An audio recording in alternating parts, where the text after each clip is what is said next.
भारतीय खाद्य सुरक्षा और मानक प्राधिकरण यानी FSSAI ने बेकरी और औद्योगिक मक्खन में ट्रांस फैट की अधिकतम सीमा 5% तय करने का कदम उठाया है। बेकरी और औद्योगिक मक्खन खाद्य तेलों से बना होता है।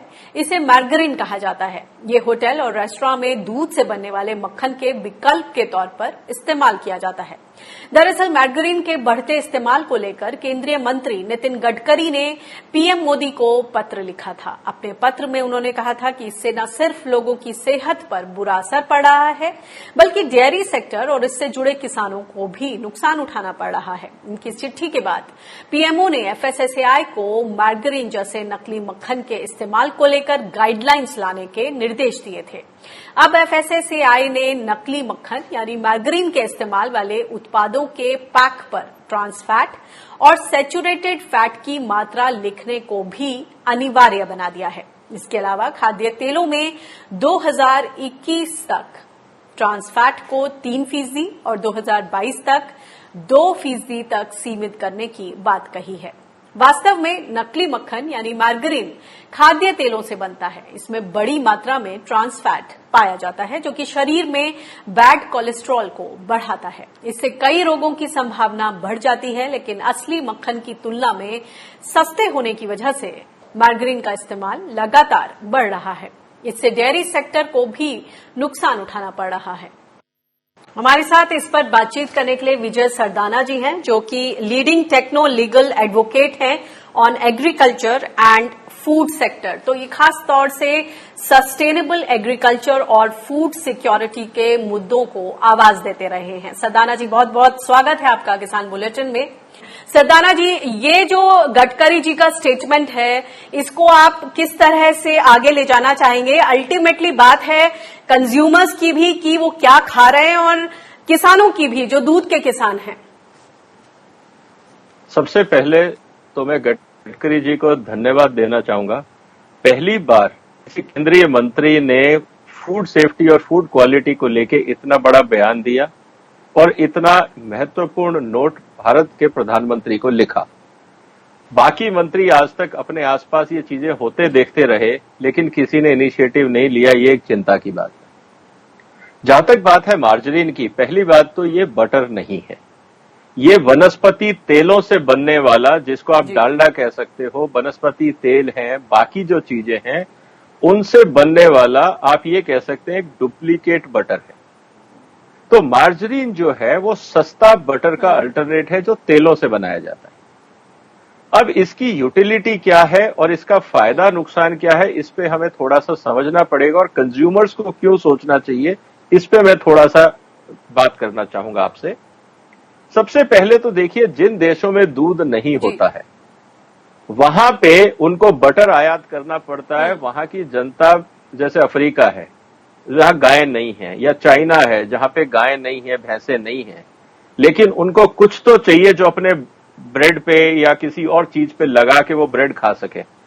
उनको कोई सस्ता सुंदर साधन चाहिए था, तो उन्होंने जो वो तेल खाते थे, जैसे हमारे यहाँ वनस्पति बनता था, उसी तरह से उन्होंने तेलों के अंदर हाइड्रोजनेशन करके, केमिकल मिला के, उसमें कलर फ्लेवर डाल के कंज्यूमर्स को दिया कि आप इसको as a bread spread butter पे लगा के आप खा सकते हैं। वो एक मजबूरी थी, वो कोई अल्टरनेट नहीं था बटर का, वो एक मजबूरी थी क्योंकि उनके पास बटर नहीं था। अब भारत के लिए जो आपका महत्वपूर्ण मुद्दा है जो गडकरी साहब ने उठाया, अब इस पे एक चीज और समझिए कि जब दुनिया भर में मार्जरीन की मैन्युफैक्चरिंग होती है तो उसमें एक कोडेक्स का स्टैंडर्ड है। उसमें यह कहा जाता है, और एक बहुत महत्वपूर्ण चीज है जो हमारे फूड सेफ्टी कानून ने उसको इग्नोर कर दी, या तो अज्ञानतावश या किसी प्रेशर के कारण। अगर आप मार्जरीन का कोडेक्स स्टैंडर्ड उठा के देखें, मार्जरीन के कोडेक्स स्टैंडर्ड के सेक्शन 4.2 में फ्लेवर पे एक चीज बात कही गई है कि आप जिस भी तेल से मार्जरीन बनाइए, अगर आप पाम से बना रहे हैं आप बनाइए, आप मूंगफली के तेल से बना रहे हैं आप बनाइए, आप सोयाबीन से बना रहे हैं बनाइए, लेकिन जब आप बनाते हैं और उसकी जो स्मेल है, पाम की स्मेल पाम की रहनी चाहिए, सोयाबीन की सोयाबीन की रहनी चाहिए। लेकिन आप ऐसी कोई फ्लेवर नहीं डालेंगे जिससे, मैं उसकी लैंग्वेज आपको पढ़ता हूं, as long as added flavour does not deceive or mislead the consumer. हमने क्या किया, इस्तेमाल तो किया पाम का तेल और खुशबू डाल दी ओरिजिनल बटर की, कस्टमर धोखा खा गया। कोडेक्स में लिखा हुआ है ये आप नहीं कर सकते, लेकिन भारत के एफएसएसएआई गाइडलाइंस में ये बहुत महत्वपूर्ण लाइन खा गए। क्यों खा गए? क्या हम इतने अज्ञान हैं कि हम सिंपल इंग्लिश नहीं पढ़ सकते, या किसी प्रेशर में आके, या किसी और वेस्टेड इंटरेस्ट में? ये भारत सरकार को इन्वेस्टिगेट करना चाहिए कि ये कमेटी में तो कौन लोग थे जिन्होंने मिसलीड किया देश को। जी, तो सर ऐसे में तो पीएमओ की तरफ से एकदम से इमीडिएटली लेटर भी शूट कर दिया गया और एफएसएसएआई को ये बोला गया कि आप डायरेक्टिव्स इशू कीजिए और क्लैरिफिकेशन सामने लाइए, जिसकी बाबत एफएसएसएआई का कहना है कि वो जो बेकरी हैं और इंडस्ट्रियल उस यूज के लिए जो मार्गरीन का यूज है उसको धीरे धीरे फेज आउट करेंगे, पहले 3% फिर 2%। देखिए दुख की बात क्या है, इससे साफ पता लगता है कि जो एफएसएसएआई की कमेटी में लोग हैं उनको फूड इंडस्ट्री कैसे चलती है, कैसे मैनेज करना चाहिए, इसका कोई आइडिया नहीं है। आपको 2 साल क्यों लगेंगे? मार्जरीन कोई पेड़ पे नहीं होता कि आपको पेड़ हटाना पड़ेगा, नया लगाना पड़ेगा, 2 साल में वो पेड़ बड़ा होगा तो मार्जरीन निकलेगी। आप कल से बदल सकते हैं, क्योंकि आज आप क्या कैसे मार्जरीन बना रहे हैं, आप 2-3 तरह का तेल ले रहे हैं, उसके अंदर आप पानी मिला रहे हैं, उसके अंदर आप कलर और फ्लेवर मिला रहे हैं, मशीन में से निकाल रहे हैं और आपका मार्जरीन तैयार हो रहा है। अगर आप कहेंगे कि कल से ये तेल नहीं डलेगा तो कल से स्टैंडर्ड बदल गया। आपको 2 साल क्यों चाहिए? आप क्यों जनता की सेहत से खिलवाड़ करना चाह रहे हैं? इसका मतलब आपको ये पता क्या रीजन है कि फूड लॉज जो जितने स्ट्रिंजेंट होने चाहिए उन वो कॉम्प्रोमाइज क्यों किए जा रहे हैं?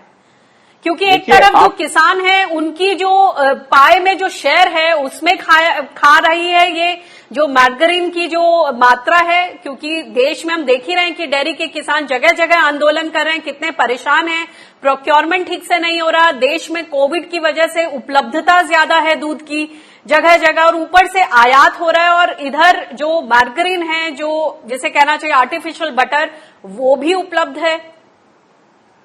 देखिए बहुत इंटरेस्टिंग चीज, मैं 2 लाइनें आपके सामने पढ़ रहा हूं। यह कानून है भारत सरकार का एफएसएसएआई का, जो आपके सामने मैं स्क्रीन पे दिखा रहा हूं, ठीक है? यह एफएसएसएआई की गाइडलाइन है। इसकी पहली लाइन क्या बोलती है? जी। कानून का पर्पस यह है कि to regulate manufacture, storage, distribution, sale and import to ensure availability of safe and wholesome food to human consumption. ठीक है?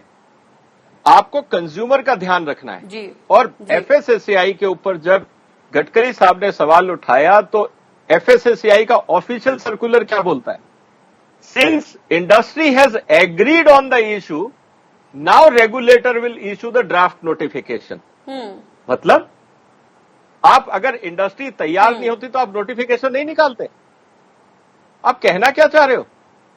आप कंज्यूमर के लिए काम कर रहे हो या इंडस्ट्री के लिए काम कर रहे हो? As a lawyer, as a food sector lawyer, ये अपने आप में violation of code of conduct है एफएसएसएआई का, कि आप उस आदमी की परमिशन ले रहे हो जिसको आपको रेगुलेट करना है, और आप कह रहे हो इंडस्ट्री एग्री हो गई और 2 साल चाहिए। मेरे सामने किसी भी इंडस्ट्री वाले को बैठाइए, मैं भी इंडस्ट्री चलाता रहा हूं as a CEO MD of food industries. आपको 2 साल नहीं चाहिए, आप परसों से बदल सकते हैं। आपकी नीयत होनी चाहिए। जी, यानी कि कहीं ना कहीं कॉर्पोरेट्स की ही तरफ का पलड़ा भारी होता दिख रहा है। एक तरफ किसान है, एक तरफ कंज्यूमर्स है, जिनका इंटरेस्ट ध्यान में रखने की जरूरत है। बहुत बहुत शुक्रिया इस इनसाइट के लिए, धन्यवाद इस बातचीत के लिए। धन्यवाद।